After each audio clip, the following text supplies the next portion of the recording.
नमस्ते नमस्कार, मेरा नाम है संदीप कुमार शुक्ला। आप देख रहे हैं क्लास 24 एसएससी एग्जाम्स। जैसा कि आपको मालूम है, क्लास 24 एसएससी एग्जाम चैनल पर नॉन स्टॉप धड़ल्ले से क्लासेस स्टार्ट हैं। मेरी अगर जीके की क्लास की बात करूंगा तो मेरा जो जीके खजाना का जो नया वर्जन है, मेरी क्लास, यहाँ पर दिखा है मेरी क्लास, ये स्टार्ट हो चुकी है। मेरी क्लास का शानदार कॉन्सेप्ट है। क्लास स्टार्ट करने के पहले आप जान लेते हैं कि हम आज टॉपिक क्या स्टार्ट करने वाले हैं। और आपको मालूम है कि मैं क्या करता हूं कि जो बच्चे मुझे वीडियो भेजते हैं टॉपिक का, वो टॉपिक पढ़ाता हूं। ये लड़की है जिसका नाम है कैरल वारगेसे और ये एसएससी की तैयारी करती हैं। आइए जानते हैं कि ये कौन सा टॉपिक बोलती हैं आज पढ़ने के लिए। हेलो सर, मेरा नाम कैरल है और मैं एसएससी की तैयारी कर रही हूँ। मैं आपकी जीके खजाना की मेरी क्लास देखती हूँ। आप प्लीज 1773 के रेगुलेटिंग एक्ट्स पे एक वीडियो बना दीजिए। ठीक है, तो ये कैरल हैं, एसएससी की तैयारी कर रही हैं और ये मेरी क्लास देखती हैं जीके खजाना की। और इन्होंने कहा है कि आज 1773 का रेगुलेटिंग एक्ट पढ़ा दिया जाए। चलिए तो फिर शुरू करते हैं, समय बर्बाद नहीं करते। और आज हम स्टार्ट करने वाले topic very most important topic है। और आज का जो हमारा टॉपिक है, टॉपिक क्या है आज का हमारा? 1773 का रेगुलेटिंग एक्ट। क्लास स्टार्ट करने के पहले बता दूं कि आपको मालूम है मेरी जीके ट्रिक की 2 क्लास परमानेंट चल रही हैं, 7:15 AM और 9 PM। ये दोनों क्लासेस है जीके ट्रिक की। 5-5 मिनट का वीडियो होता है, जरूर देख लेना। प्लेलिस्ट बना दी है मैंने जीके ट्रिक के नाम की। 15, 20, 25, 30 वीडियोज हैं। डेली 2 वीडियो मिलेगा आपको, मंडे टू संडे, कोई छुट्टी नहीं है। ये दोनों वीडियो ध्यान से सबको देखना है। और उसके अलावा जो जीके खजाना वाली क्लास है, मेरी क्लास, ये होती है शाम को 7 बजे और रात को 10 बजे। जीके खजाना, ये क्लास भी आपको डेली देखना है। मेरी क्लास है। यहां पर आपको क्या करना है कि जब भी किसी जीके का, साइंस का, करंट अफेयर्स के किसी टॉपिक पर वीडियो बनवाना चाहते हैं तो आप मुझे इस नंबर पे व्हाट्सअप कर सकते हैं, 7042633154।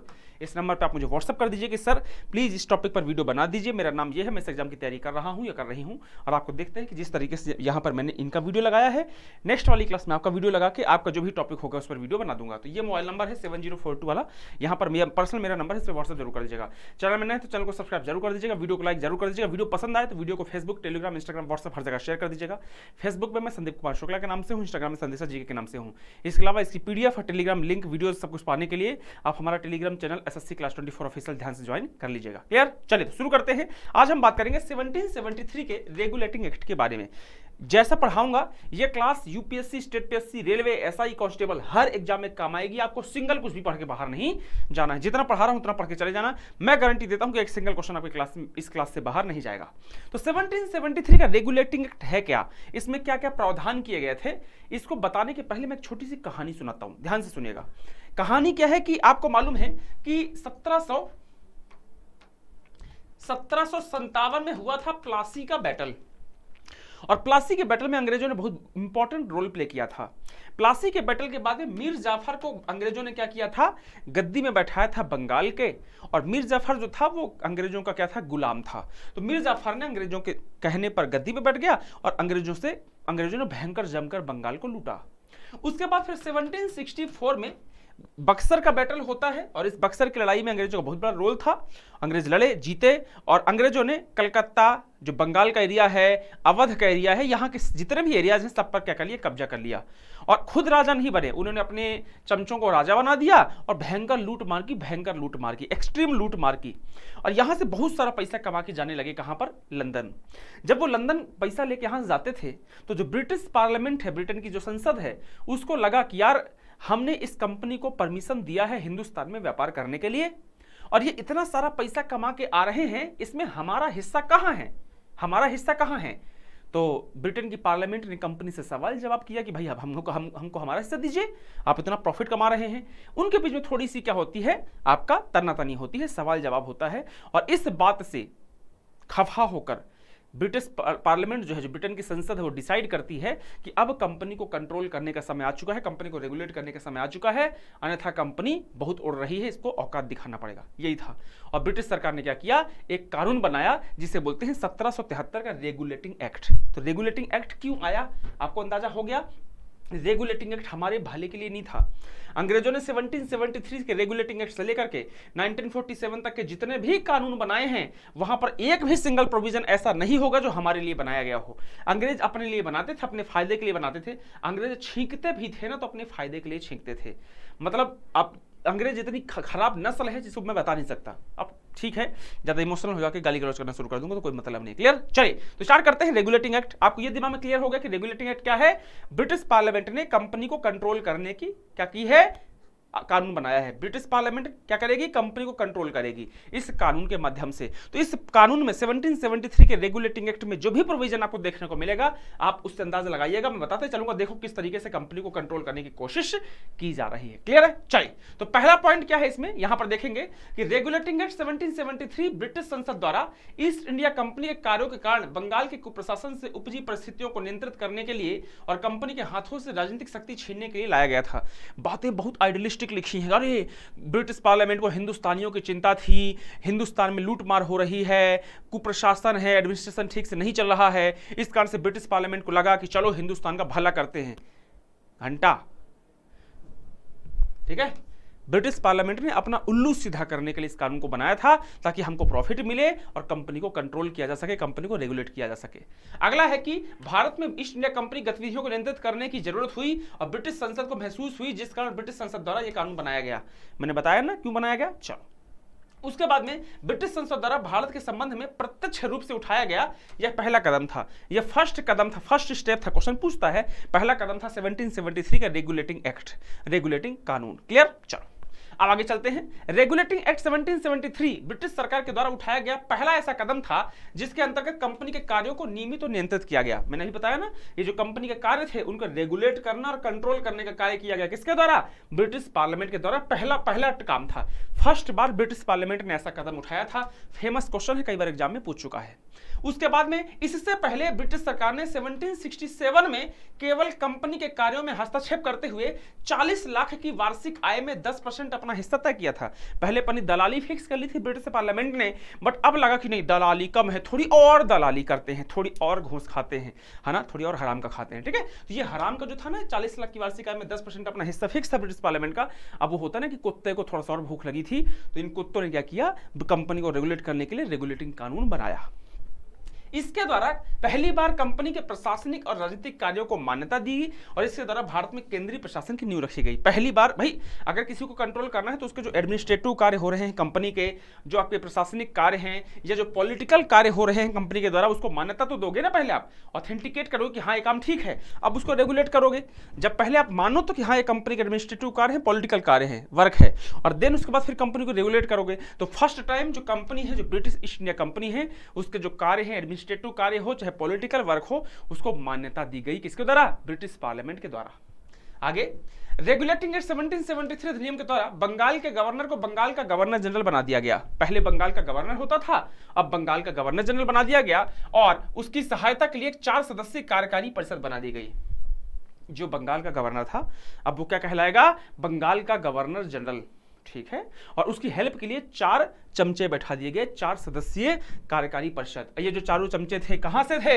ये डायरेक्टली या इनडायरेक्टली ब्रिटिश पार्लियामेंट के चमचे हुआ करते थे, ब्रिटिश पार्लियामेंट के लोग हुआ करते थे। आप हर पॉइंट में देखना, ब्रिटिश पार्लियामेंट जो है वो कंपनी को कंट्रोल या रेगुलेट करने की कोशिश कर रही है। उसके बाद में वॉरेन हेस्टिंग जो है बंगाल का पहला गवर्नर जनरल बना। फेमस क्वेश्चन है। उसके बाद में इस एक्ट के द्वारा मद्रास और बंगाई के गवर्नर को बंगाल के गवर्नर के जनरल के अधीन कर दिया गया।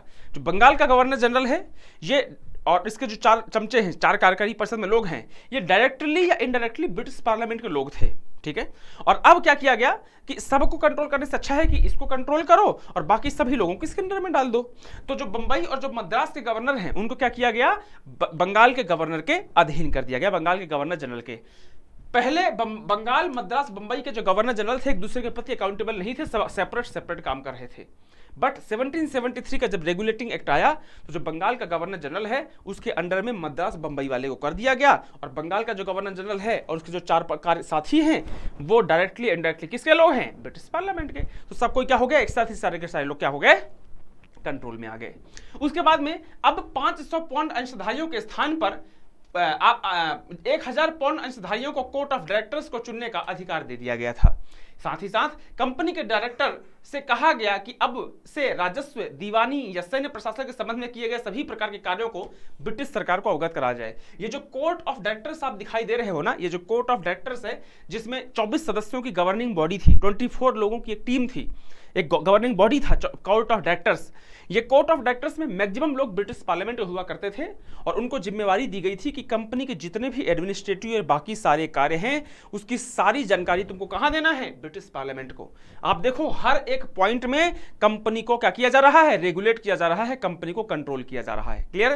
कंपनी भी कोई दूसरी धूली नहीं थी, बट इस कानून के हिसाब से सारे पावर जो है, सारे जो पॉइंट्स हैं वो क्या दिखा रहे हैं कि किस तरीके से कंपनी को रेगुलेट किया जा रहा है, कंपनी को कंट्रोल किया जा रहा है। देखो आप यहां पे लिखा है कि कंपनी के डायरेक्टर से कहा गया कि अब से वो राजस्व, रेवेन्यू, दीवानी, सिविल या एडमिनिस्ट्रेटिव जितने भी कार्य हैं, फंक्शंस हैं, उन सभी के बारे में ब्रिटिश सरकार को बताना पड़ेगा, मतलब ब्रिटिश पार्लियामेंट को जानकारी देना पड़ेगा। आगे चलते हैं। कंपनी के डायरेक्टर का कार्यकाल 4 वर्ष कर दिया गया और प्रतिवर्ष उनमें से 1/4 सदस्यों के स्थान पर नए सदस्यों के निर्वाचन की पद्धति की गई। तो जो कंपनी का जो कार्यकाल है 4 साल का कर दिया गया और जो 1/4 मेंबर्स हैं वो हर ईयर क्या होते थे, वो चेंज होते थे। बंगाल में एक प्रशासक मंडल गठित किया गया जिसमें गवर्नर जनरल और 4 पार्षद नियुक्त किए गए। बंगाल में क्या बनाया गया, निर्वाचक मंडल बना, प्रशासनिक मंडल बना है जो एडमिनिस्ट्रेटिव कार्य को देखता है और उसमें 1+4 का कॉन्सेप्ट किया गया। एक गवर्नर जनरल हो गया और 4 पार्षद हैं उनको नियुक्त किया गया। इनका कार्य क्या था, पार्षद नागरिक और सैन्य प्रशासन से संबंधित थे। ये नागरिक या सैन्य प्रशासन से संबंधित है। निर्णय बहुमत के आधार पर लिया जाता था। ठीक है। इनकी नियुक्ति तथा हटाने का अधिकार ब्रिटिश सम्राट या कोर्ट ऑफ डायरेक्टर्स को था। ब्रिटिश सम्राट मतलब ब्रिटिश पार्लियामेंट और कोर्ट ऑफ डायरेक्टर्स मतलब वो 24 लोग जो ब्रिटिश पार्लियामेंट ने अपने चमचों को रखा हुआ है। इसका मतलब है कि इसमें 5 लोग जो भी थे वो डायरेक्टली एंड डायरेक्टली किसके कंट्रोल में थे, ब्रिटिश पार्लियामेंट के। उसके अलावा इस प्रशासक मंडल का पहला अध्यक्ष वॉरेन हेस्टिंग बना।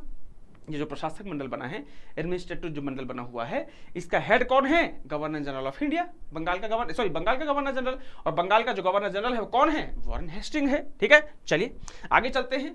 नेक्स्ट लिखा है कि इस एक्ट के तहत 1774 में बंगाल में कलकत्ता में एक सुप्रीम कोर्ट की स्थापना की गई।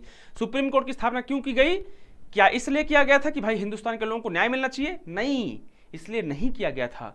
ये सिर्फ और सिर्फ कंपनी के हित में किया गया था, ब्रिटिश के हित में किया गया था। तो 1774 में कलकत्ता में एक सुप्रीम कोर्ट बनाया गया इसी कानून के तहत, 1773 के रेगुलेटिंग एक्ट के तहत। इसके अलावा इसमें मुख्य न्यायाधीश के अतिरिक्त 3 अन्य न्यायाधीश थे।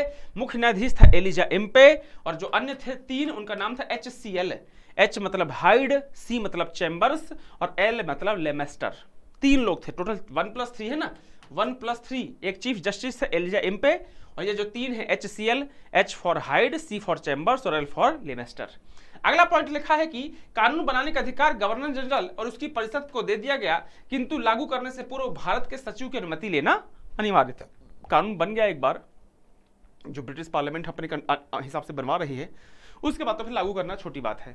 इसके अलावा इस समय तक कंपनी में भ्रष्टाचार अपने चरम पर पहुंच चुका था, अतः इस एक्ट के द्वारा कंपनी के कर्मचारियों को निजी व्यापार पर रोक लगा दी गई और उनका वेतन बढ़ा दिया गया और किसी भी तरह के उपहार या रिश्वत लेने पर रोक लगा दी गई। आपको पढ़ के लगेगा कितना अच्छा लिखा है, बताओ ब्रिटिश पार्लियामेंट कितनी अच्छी है कि कंपनी के जो लोग हैं वो अपना खुद का बिजनेस नहीं करेंगे, साथ ही साथ वो किसी से गिफ्ट नहीं लेंगे, घूस नहीं लेंगे। अरे नहीं, ब्रिटिश पार्लियामेंट को अपनी चिंता थी कि ये साले कमा तो रहे हैं लेकिन हमारा हिस्सा नहीं देते।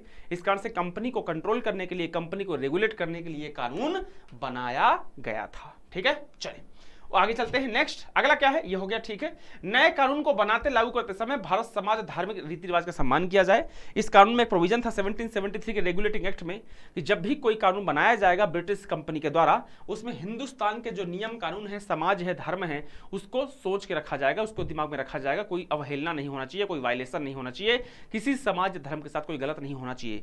ये पॉइंट देख के लगेगा कितने अच्छे थे ब्रिटिश, बताओ कितनी चिंता थी हमारी। ऐसा नहीं है। जब मैं आपको किसी दिन, अगर आप साथ देंगे, क्लास रेगुलर रहेगी हमारी, बहुत सपोर्ट रहेगा आपका, तो फिर मैं किसी दिन आपको बताऊंगा किस तरीके से ब्रिटिश ने उपनिवेशवाद के आधार पर हमें कंट्रोल में किया था। ये सब देखने में लॉलीपॉप लगता था और सच्चाई में बिल्कुल जहर था उसके अंदर, खा लो तो मर जाओ। ठीक है, रेगुलेटिंग एक्ट 1773 के बाद भी कंपनी का शासन प्रबंधन ब्रिटिश सरकार के हाथों में नहीं आ सका और जिस कारण ब्रिटिश संसद द्वारा पिट्स इंडिया एक्ट पारित किया गया। इतना कानून किया, 1773 का रेगुलेटिंग बना के कंपनी को कंट्रोल करने का, कंपनी को रेगुलेट करने का प्रयास किया गया। उसके बावजूद भी कंपनी उतना कंट्रोल में नहीं आ पाई। इस कारण से आप देखोगे कि 1773 के ठीक बाद 7 साल बाद, 8 साल बाद 1781 का एक्ट ऑफ सेटलमेंट लाया गया और एक्ट ऑफ सेटलमेंट के 3 साल बाद 1784 में पिट्स इंडिया एक्ट लाया गया। यह पूरा का पूरा काम था कंपनी को कंट्रोल करना, कंपनी को रेगुलेट करना। क्लियर? तो 1773 का रेगुलेटिंग एक्ट इंपॉर्टेंट है। इसमें जो मैंने कॉन्सेप्ट बताया और पॉइंट समझाया, अच्छे समझाया है। हर पॉइंट में यकीन मानिए जितने भी कानून हैं, ब्रिटिश पार्लियामेंट जो है, ब्रिटिश पार्लियामेंट के द्वारा इंडिया में 1773 के रेगुलेटिंग एक्ट से लेकर के 1947 तक ढेर सारे कानून बनाए गए हैं। कुछ इंपॉर्टेंट कानून बताता हूं, जैसे 1773 का रेगुलेटिंग एक्ट हो गया, 1781 का एक्ट ऑफ सेटलमेंट हो गया, 1784 का पिट्स इंडिया एक्ट हो गया, 1793 का चार्टर हो गया, 1813 का चार्टर हो गया, 1833 का चार्टर हो गया, 1853 का चार्टर हो गया, 1858 का कानून हो गया, 1861 का कानून हो गया, 1892 का कानून हो गया, 1909 का कानून हो गया, 1919 का कानून हो गया, 1935 का कानून हो गया और 1947 का कानून हो गया। ये जितने मैंने कानून लिखे हैं, हर कानून से, हर एक्ट से लगभग 5-5, 6-6, 7-7 लाइन याद कर लीजिएगा। हमेशा यहां से क्वेश्चन आता है, चाहे यूपीएससी हो, चाहे स्टेट पीएससी हो, चाहे रेलवे हो, चाहे एसएससी हो। तो ये सारे पॉइंट टू पॉइंट करा दूंगा, एक साथ नहीं कराऊंगा। जैसे आज मैंने 1773 का रेगुलेटिंग एक्ट पढ़ा दिया, यकीन मानिए इसके अलावा कुछ भी पढ़कर मत जाना। मैंने आपको 6, 7, 8, 9 इंपॉर्टेंट पॉइंट बताए हैं। इसकी पीडीएफ टेलीग्राम में डाल दूंगा, class SSC class 24 official Telegram group है, उसमें डाल दूंगा, वहां से पढ़ लीजिएगा। कोई दिक्कत हो समझने में, बेझिझक आप मुझे क्या कर सकते हैं, व्हाट्सअप कर सकते हैं 7042633154। कोई डाउट हो आप मुझे बता दीजिएगा। किसी टॉपिक पर जीके के, साइंस के, करंट अफेयर्स पे ट्रिक बनवाना चाहते हो, कोई वीडियो बनवाना चाहते हो, बेझिझक आप मुझे बता दीजिएगा। मेरा काम है आपको पढ़ाना। जो टॉपिक आप बोलोगे उसको मैं पढ़ा दूंगा। इस नंबर पे आप मुझे उस टॉपिक का नाम जरूर भेज दीजिएगा। वीडियो पसंद आए तो वीडियो को जरा जम के लाइक कर देंगे, कमेंट करके जरूर बताइए कैसी लगी क्लास। वीडियो को थोड़ा सपोर्ट कीजिए, थोड़ा शेयर कर दें अगर आप, तो अच्छा लगेगा। फेसबुक में, इंस्टाग्राम में, टेलीग्राम में, व्हाट्सएप में हर जगह शेयर करेंगे तो कुछ नहीं लगता।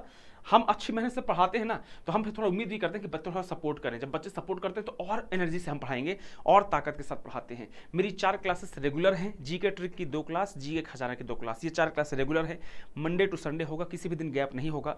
जिस दिन कभी ऐसा होता है कि मान लो मैं अवेलेबल नहीं हूँ या कोई दिक्कत है, कोई समस्या है, आप देख सकते हो मेरे यहाँ पे बुखार ने दिक्कत कर दी है, उसके बावजूद भी वीडियो कर रहा हूँ। क्योंकि नहीं यार, क्लास मिस नहीं होना चाहिए, क्लास मिस नहीं करना है चाहे जो हो जाए। कई बार ऐसा होगा, मान लो कोई दिक्कत है तो फिर वीडियो बना के दे दिया करूँगी, भैया आज हमारी कोई क्लास नहीं होगी, उसके लिए माफी चाहते हैं और हम कल क्लास करेंगे। जब भी कोई दिक्कत होगी मैं आपको बता दिया करूँगा। वीडियो लाइक जरूर कर दीजिएगा, चैनल में नए हैं तो चैनल को सब्सक्राइब जरूर कर दीजिएगा। Bye bye, take care.